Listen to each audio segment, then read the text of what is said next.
गया, मंत्रिमंडल पूरा बैठा था, मुख्यमंत्री 2 बार चला गया, पूर्व मुख्यमंत्री वहां बैठी थी, धन बल का भी प्रयोग किया गया, मशीनरी का भी दुरुपयोग किया गया, लेकिन मैं समझता हूं कि कांग्रेस के कार्यकर्ताओं ने बहुत धैर्य रखा और मीडिया का विशेष रूप से मैं धन्यवाद देना चाहूंगा कि उन्होंने अपनी पारदर्शिता के साथ में, ईमानदारी के साथ में जो वहां घटना घट रही थी उसको राजस्थान की जनता को और अंता के लोगों को दिखाने का काम किया। उससे हम लोग हमारी बात को अच्छी तरीके से रख पाए, हमारी बात को जनता के अंतिम छोर में बैठे हुए व्यक्तियों तक पहुंचा पाए। और निश्चित रूप से देखिए, अब सीएसी नहीं बदला है, बड़ी पर्ची भी बदलेगी, कई पर्चियां भी बदलेगी। और मैं तो चाहता हूं कि जब जनादेश मिला है तो 5 साल ये राज करें, लेकिन जो स्थितियां बन रही हैं उसमें हो सकता है कि आपसी फूट की वजह से ये इनका बीजेपी का जो ढांचा है, सरकार है, वो कहीं चरमरा के गिर नहीं जाए। ये भी हम सब लोगों को सोचना पड़ेगा, क्योंकि राजस्थान में जिस प्रकार से वहां मंत्रियों को कोई पूछ नहीं रहा था, 2 आदमी इनके मंत्रियों को आ नहीं रहे थे। जो 9 तारीख को 6 बजे प्रचार खत्म हुआ, हम सब लोग आ गए, लेकिन पूरा मंत्रिमंडल वहां कोटा में बैठा रहा, वहां पर पैसे बांटता रहा, सत्ता का दुरुपयोग करता रहा। लेकिन जनता माई बाप होती है और जनता ने दिखा दिया कि हमारे लिए कोई मायना नहीं रखता। ये जो पर्चियां निकली, इसके लिए हमने वोट नहीं दिया था। हमने हमारे कल्याण के लिए, हमारी अच्छी योजनाओं के लिए, गरीब के उत्थान के लिए, बच्चों की पढ़ाई के लिए, बेरोजगारों की नौकरी के लिए, किसानों की आमदनी कैसे बढ़े, वो कैसे खुशहाल रहे, इसके लिए वोट दिया था। इसका कोई 2 साल तक कोई काम हुआ नहीं, इसलिए पूरी तरीके से ये पर्ची सरकार फैल हुई है और बीजेपी की जो फूट थी वो उजागर हो गई है। और 120 मायना क्या रखता है, वरना तो इतनी फजीयत होती कि ये कैसे बैठते, कैसे ये सरकार चलाते, मेरे समझ से भरे है। एक निर्दलीय ने इनको पीट दिया, इससे ज्यादा इनकी दुर्गति कोई हो नहीं सकती। मैं तो मेरे कांग्रेस कार्यकर्ता, जो हमारे राहुल गांधी जी और खड़गे साहब की नीतियों को, कांग्रेस पार्टी की नीतियों को जन जन तक पहुंचाने में कामयाब रहे, हमारे पूर्व सरकार की योजनाओं को, जो अच्छी योजनाएं थी उनके बारे में लोगों तक पहुंचाने में हम लोग कामयाब रहे। 6 दिन तक जूली साहब एक गांव ढाणी गए, हम लोगों ने जितनी मेहनत कर सकते थे किया, लेकिन अंततः वोट अंता की जनता का था, उन्होंने फैसला कर दिया। इस माहौल में इस तरीके से बीजेपी सत्ता का दुरुपयोग करे, मुख्यमंत्री 2 बार जाए और वहां जाकर के अनर्गल भाषण दे, और कई और नेता भी गए, वो सब जाने के बाद में जो दुष्प्रचार उनको करना था, जितना प्रक्षेपण उन्होंने कांग्रेस प्रत्याशी और कांग्रेस पार्टी का खराब करने की चेष्टा की, उतना ही वोट हमारा प्रतिशत बढ़ा और जनता में आक्रोश आया कि जो समाज सेवी व्यक्ति है प्रमोद जैन भाया, उसको ये लोग बदनाम कर रहे हैं। जो व्यक्ति सबके बीच में सहज सुलभ है और सबके लिए काम करता है, उसके लिए इस तरीके की जो दुर्भावना पूर्वक अपनी राजनीतिक रोटियां सेकने के लिए ये लोग बात कर रहे हैं। अब मैं समझता हूं कि शायद बीजेपी को अकल आएगी और दोबारा कोई अपने धनबल से दूसरा डमी कैंडिडेट ला करके अपनी ही पैरों पे कुल्हाड़ी मारने का काम नहीं करेगी। बाकी उनका अपना विवेक है, वो क्या करेंगे।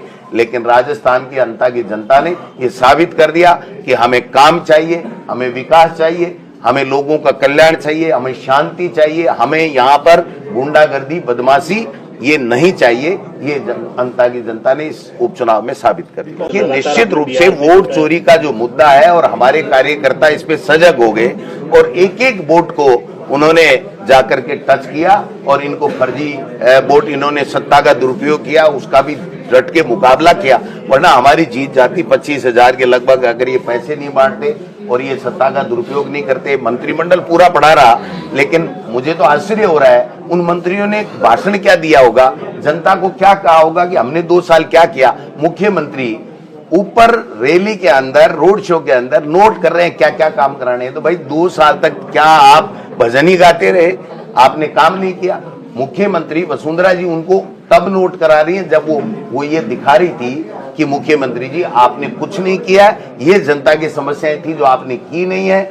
इससे ये और ज्यादा प्रमाणित हो गया कि न वसुंधरा जी की मानी गई सरकार में, न मुख्यमंत्री की चली, न उनका कोई विजन था कि लोगों के काम करें। तो जनता ने बता दिया कि भाई तुम जाओ 2028 की तैयारी करो और कांग्रेस पार्टी को आने दो, जिसने बहुत अच्छे काम किए हैं। और जो राहुल गांधी और खड़गे साहब हमारी बात जो आवाज उठाते हैं, हमारी समस्याओं के समाधान के लिए लड़ाई लड़ते हैं, इसलिए जो विपक्ष का जो हमारा रोल था 2 साल में, वो भी जूली साहब के नेतृत्व में हमने विधानसभा में भी अच्छा किया। हमारे सारे सीनियर लीडर सब कांग्रेस एकजुटता के साथ में चुनाव लड़ी है और कार्यकर्ताओं ने मेहनत की है।